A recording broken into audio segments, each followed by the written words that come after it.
We are talking all things Chainlink and LINK in this video, including the new Grayscale Chainlink Trust ETF, the Vanguard Chainlink ETF, not just Chainlink, but Vanguard's kind of foray into all things crypto ETFs, exchange traded fund, and Polymarket. This is your Altcoin Buzz news.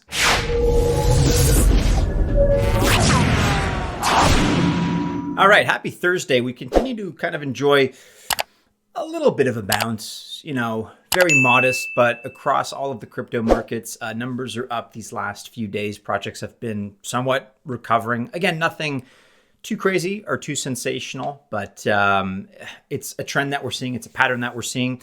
And the subject of today's video, Chainlink, as you can see, is actually up over 7% in the last 7 days. Chainlink, of course, generally speaking, is one of the biggest winners when it comes to institutions and the fact that they're increasingly taking infrastructure more and more seriously. That is very much the winning play when it comes to this project, when it comes to Chainlink. And I know as a project, in terms of price, LINK has been probably a little bit boring. If we look back to the previous cycle, there's not that much movement in terms of its price. Even if you go back multiple years. So not the most exciting, admittedly, but I think there's reason to believe that that's going to start to change. So Grayscale, as you can see here, this is a pretty big deal. They just launched a spot Chainlink product on the 2nd of December. And the reason that people got excited about this is that it didn't just kind of launch and collect dust, do nothing. It's seen a lot of early activity actually since the 2nd of December, 2 days ago. On day one, and as you can see here, it did reportedly about $13 million in volume, around $41 million in first day flows. And people tracking it directly, following the metrics very closely, have it at around $67.55 million in terms of net inflows since launch. So that's real money. That's real interest that's showing up. And I would say what makes it kind of even more appealing is that this represents more action than, if I'm going to be honest, it's more action than LINK ever really got as a trust product up until now. Chainlink has always been just kind of one of those perennial projects that everyone respects for the most part, but retail has been getting impatient, myself included, and I think that's an understandable sentiment because it's not a meme coin, right? It doesn't do the 80% today, down 40% tomorrow kind of thing, which I'd probably argue is a strength, but it has not been the most exciting in terms of price development as a project, despite all the good stuff that it's been doing. I think there's been a lot of reason to be excited about kind of behind the scenes, the infrastructure that it's building out, the partnerships that it struck up. All of that has been sensational.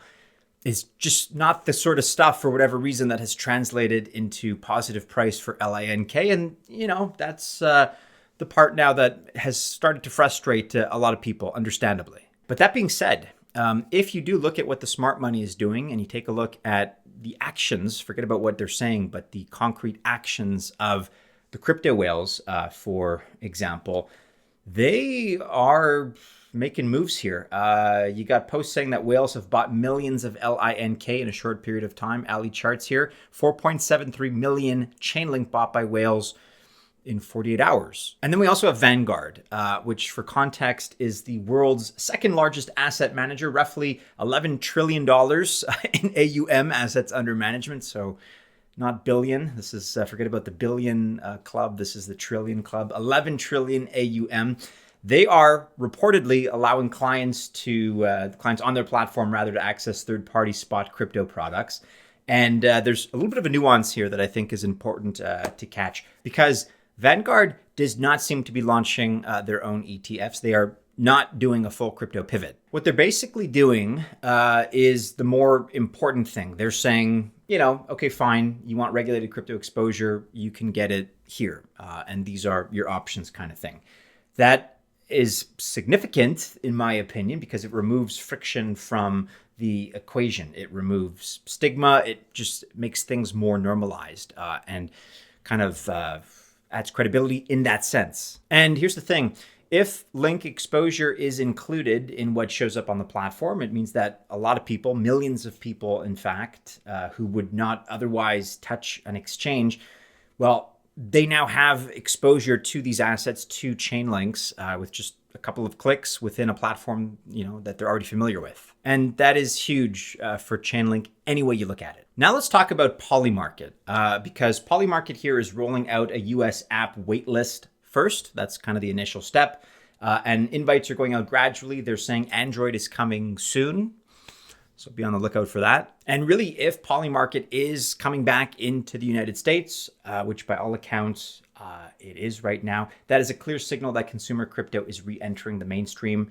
Not just ETFs, not just Wall Street suits, but actual apps that normal people, everyday retail people are going to use. So look, good news all around. But let me know in the comments below kind of where you land in terms of Chainlink, whether you're more bullish on Link as an infrastructure play, all the good infrastructure stuff that they continue to do kind of behind the scenes, less sensational in nature, or on the prediction markets really as the next breakout crypto app category kind of thing.